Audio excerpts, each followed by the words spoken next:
Me encuentro con gente a la que ha sufrido una violencia institucional horrorosa desde su país de origen, porque la pobreza ya es una violencia. La injusticia social ya es una grave violencia. La han sufrido en el tránsito migratorio, evidentemente, sobre todo cuando de repente han sido considerados criminales por leyes migratorias horrorosas, y se la van a encontrar, esa violencia también en la frontera, y se la van a encontrar después aquí, en el Estado español o en otros estados europeos. Y encuentro eso, personas que han sufrido una violencia terrible y personas que son tremendamente resilientes y que sonríen mucho.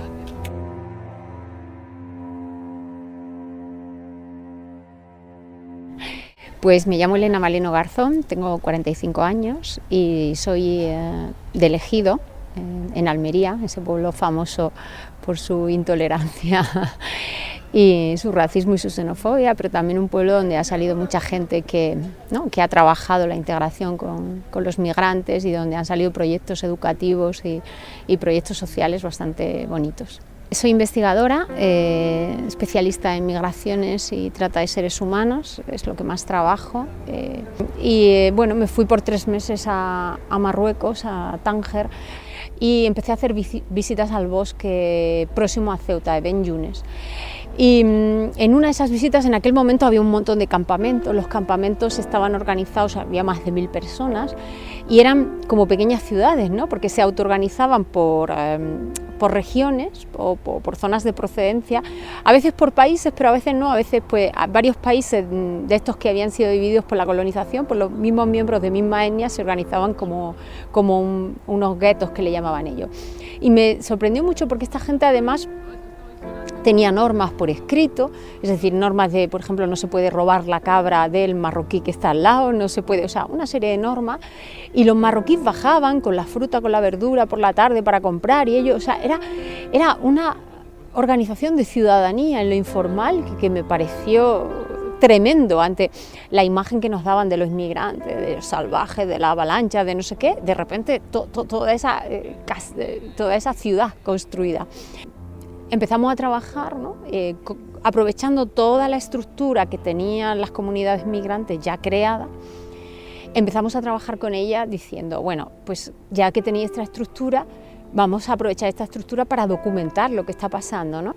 El objetivo es que poblaciones como la población migrante o situaciones como son las situaciones de frontera, donde hay una alta tasa de vulneración de derechos fundamentales, incluso en países donde hay democracias, como es el caso de Ceuta y Melilla, lo que intentamos es que se acceda, trabajar para el acceso, para el reconocimiento de estas personas como personas con derechos y para el reconocimiento de su ciudadanía, aparte de la documentación.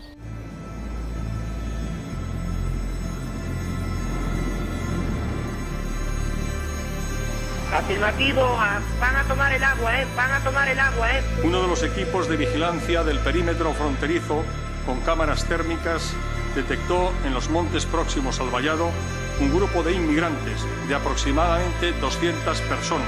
No, pelotas de goma en la mar, ¿no? Y la zona de impacto siempre correspondió a aguas españolas, lejos de donde se encontraban los inmigrantes. Nadie llevaba Y nosotros identificamos a los muertos que había habido en Tarajal.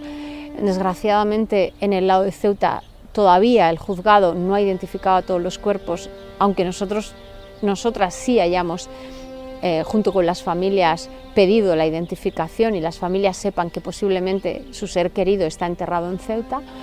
Y entonces lo que hacemos es, hemos explicado, las familias de Tarajal nos han dicho qué pasó ahí, hemos explicado qué pasó ahí, nos han pedido estar en el proceso judicial, hemos facilitado o ayudado a que tengan el contacto, a que puedan estar en el proceso judicial, y sobre todo hemos hecho un trabajo de acompañamiento en ese dolor, ¿no? Nosotros llamamos transformar el dolor en justicia, ¿no? La vulneración de derechos fundamentales que sufren estas personas es tan tremenda que desde el derecho más básico, desde la persona hasta lo macro, ¿no? El denunciar políticas es como que vas pasando por un arco y que hay que cuidar ese derecho básico y hay que cuidar a esa persona y hay que cuidar a esa familia para después poder tener el respeto para denunciar las políticas, no nos podemos olvidar de las personas. El mensaje es este: estamos aquí, estamos juntos porque queremos construir un mundo diferente.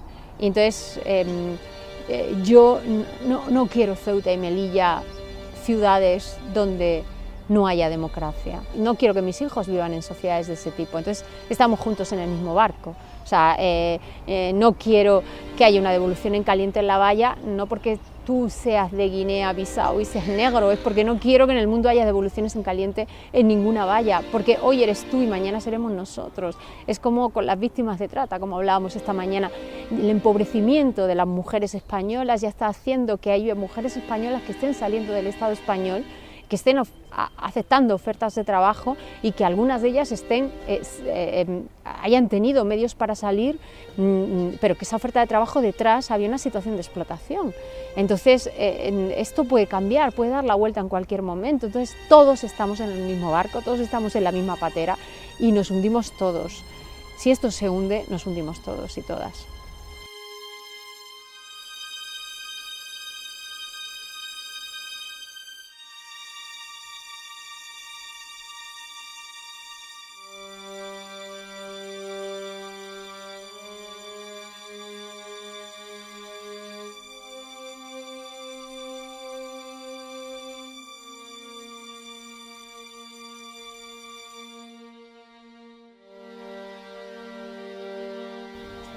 Yo lloro, yo lloro, no puedo evitarlo, ¿sabes? Yo lloro porque muchas veces, bueno, conozco a las personas o conozco a sus familias y hay que llorar, porque llorar es una muerte, es un duelo.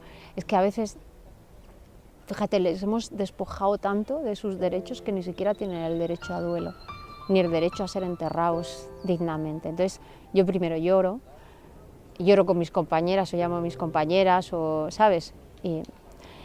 Y después nos da rabia, ¿no? Después nos da rabia de cómo los medios de comunicación tratan el tema. Después nos indignamos cuando hemos visto que en muchas ocasiones esas personas se podrían haber salvado y no se han salvado por nuestras propias políticas. Nos alegramos cuando, por ejemplo, y esto hay que decirlo siempre, Salvamento Marítimo de Almería es un equipo maravilloso que se diferencia del resto de salvamentos. Yo creo que en todo el Mediterráneo son un ejemplo de lo que significa la defensa de la vida en el mar. Pues con todos esos sentimientos que bullen dentro de tu cabeza, dentro de tu corazón, te tienes que poner a trabajar. Y trabajar significa, vamos a documentar qué es lo que ha pasado, vamos a hablar con los supervivientes, vamos a enterrar a los muertos, vamos a identificarlos, vamos a hablar con las familias, vamos a ver si se abre algún proceso judicial. A veces dicen, ¿qué queréis? ¿Que entre todo el mundo? No, perdóneme usted. No, que usted cumpla la ley, las convenciones internacionales y las leyes de extranjería. Claro, lo que no vale es durante un año bombardearnos con mensajes de inseguridad ciudadana para poder meter las devoluciones en caliente en una ley mordaza. O sea, claro, eso no vale, no podemos usar las leyes de forma perversa, pero las leyes que tenemos, las convenciones internacionales, los que nos están, las obligaciones de los estados en tema de derechos humanos, que se cumplan respecto a las víctimas de la trata, que se cumplan respecto a los asilados, que se cumplan respecto a la infancia migrante. Lo que no puede ser es que tengamos chavales, niños de 15 años o 14 años que han sufrido una devolución en caliente. ¿Pero dónde estamos? Y lo que no puede ser es que las convenciones bilaterales entre dos países, las políticas de cooperación entre dos países, sobre todo cooperación policial, sean más importantes que las convenciones internacionales y que las leyes democráticas. Y eso es lo que estamos pidiendo ahora. Les miramos de forma diferente porque tenemos miedo a lo que nos dicen los políticos que tenemos que tener miedo, ¿no? Son fuertes, son violentos, nos atacan, es una avalancha.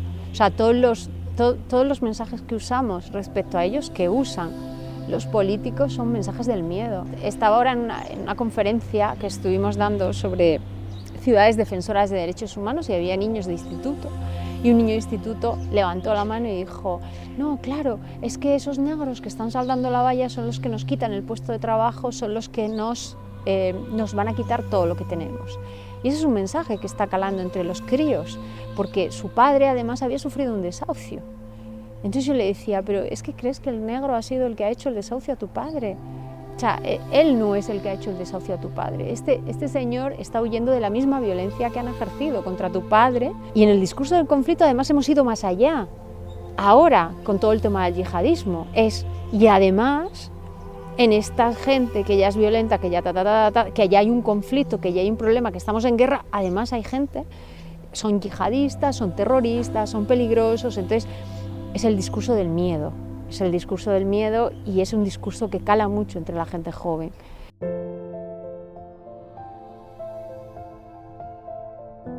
Trabajar desde la educación con las nuevas generaciones es súper importante para romper este esquema que nos están vendiendo. ¿Qué son los derechos humanos? ¿A quién compete? ¿Qué somos todos? ¿Una raza humana? O sea, ¿qué derechos tenemos? ¿Qué es la solidaridad? La educación no tiene solo que ser aprender matemáticas o aprender lengua. La educación, nosotros apostamos por una educación en valores.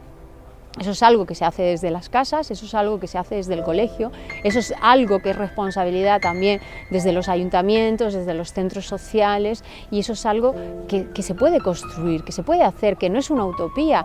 Claro, son cosas a largo plazo, cosas muy pequeñitas, pero que las necesitamos, porque el proceso del miedo también ha sido a largo plazo, pero está dando sus frutos. Entonces nosotros tenemos que sembrar otras cosas que darán su fruto dentro de 10 años, 15 años, pero así es como se construyen.